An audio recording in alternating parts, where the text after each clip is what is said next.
January 2012 was very tough for Nigerians as the president of the country then, Goodluck Jonathan, removed the oil subsidy. The removal of the oil subsidy was contained in the nationwide broadcast given by former President Jonathan's New Year message to Nigerians. Okay.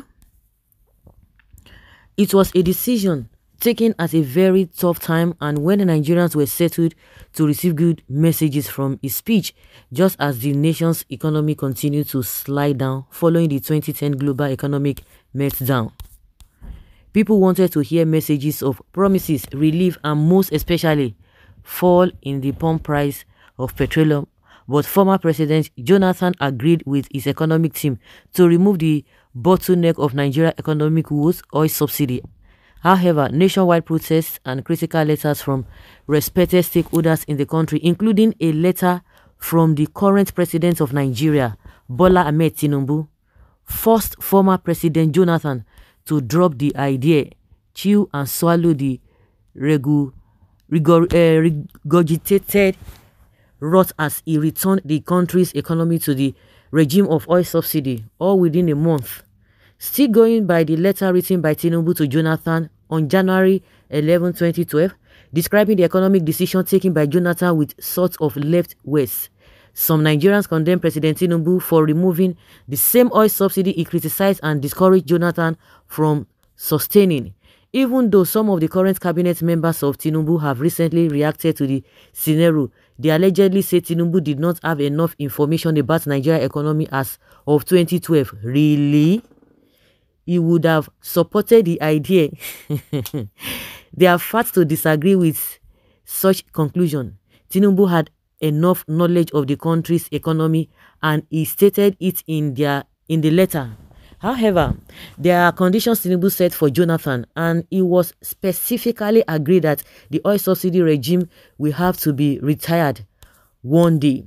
Tinubu's decision on May 29, 2023 to remove the oil subsidy was a brilliant idea and a clue to a belief that he was not under the control of any economic slave master as he accused Jonathan in his letter. On the removal of oil subsidy, both Jonathan, including his economic team, and Tinubu had brilliant ideas, both timing, doggedness, and strategies for sustaining the policy differentiates the duo. Tinubu was able to give no room for the constitution of a committee that could have been bought at any price by the oil subsidy beneficiaries, and also decided to break the news of his oil subsidy removal when Nigerians were not expecting him to say anything regarding oil. All they were expecting from him on May 29, 2023 were a series of promises that analysts would have spent months to digest and discuss. However, he brought up the topic that burst many analysts into a corner where they took time to understand the consequences of his action. With Tinubu's power to convince the people, which arguably placed him ahead of Jonathan on this policy, he was able to welcome, listen to, entertain and win the hearts of every leader who sincerely wanted the oil subsidy regime to be returned by him for people's welfare. Reading through again a letter written 12 years ago by Bola Ahmed Tinubu titled Removal of Oil Subsidy, President Jonathan breaks social contract with the people. It could be deduced that all Jonathan needed to sustain the policy was the ability to convince the interested elite, irrespective of their political parties, and working out good timing to take the decision when expectations were not as high. The letter written on January 11, 2012 by President Bola Ahmed Tinubu to former President Goodluck Jonathan to protest and seek reversal of the oil subsidy regime, thus said, as Nigerians gather with family and friends to celebrate the new year, the federal government was baking a national cake wrapped in the scheme that would instantly make the new year a bitter one. Barely had the public wind itself from last year when the government dropped a historic surprise on an unsuspecting nation. PPPRA issued a statement abolishing the fuel subsidy. By the sly piece of paper, the federal government breached the social contract with the people.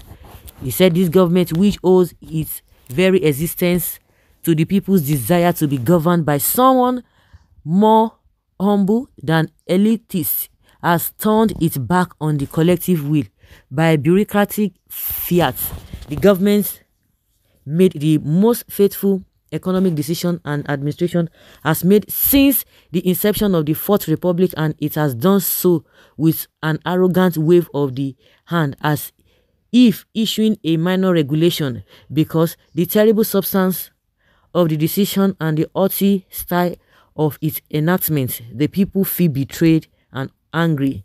At this point, we know not to where this anger will lead. In good conscience, we pray against violence. Also, in good conscience, it is the duty of every citizen to peacefully demonstrate and record their opposition to this draconian measure that is swiftly crippling the economy more than it will ever cure it.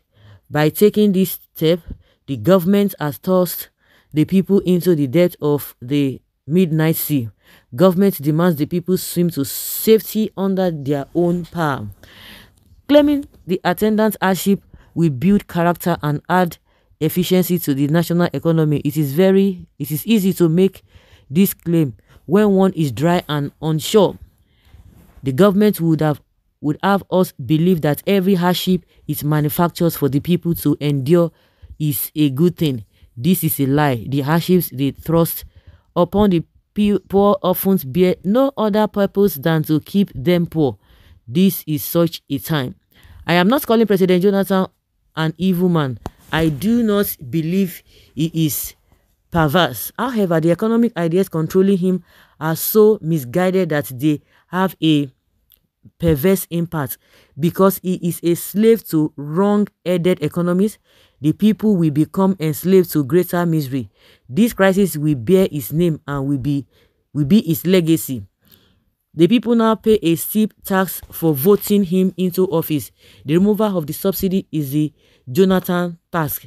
This situation shows that ideas count more than personalities. People may occupy office, but how that person performs depends on the ideas that occupy his mind. Though someday Nigeria will have to remove the subsidy, the time to do it is not now. This subsidy removal is ill-timed and violates the condition precedents necessary before such a decision is made. First, the government needs to clean up and throw away the salad of corruption in the NNPC, then proceed to lay the foundation for a mass transit system in the railways and road network with long-term bonds, and fully developed the energy sector towards revitalizing Nigeria's economy and easing the burden any subsidy removal may have on the people. But we know this is about more than the first subsidy. It is about the government ideas on the role of money in bettering the lives of people, about the relationship between the government and the people, and about the primary objective of the government's interaction with the economy.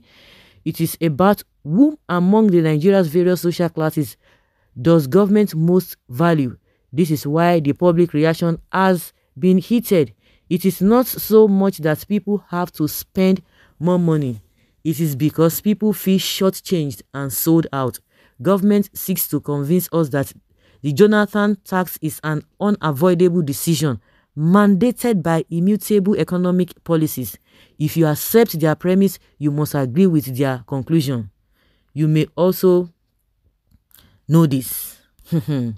You know, I always say that during Buhari's time, when things were going wrong, Tinubu will keep quiet.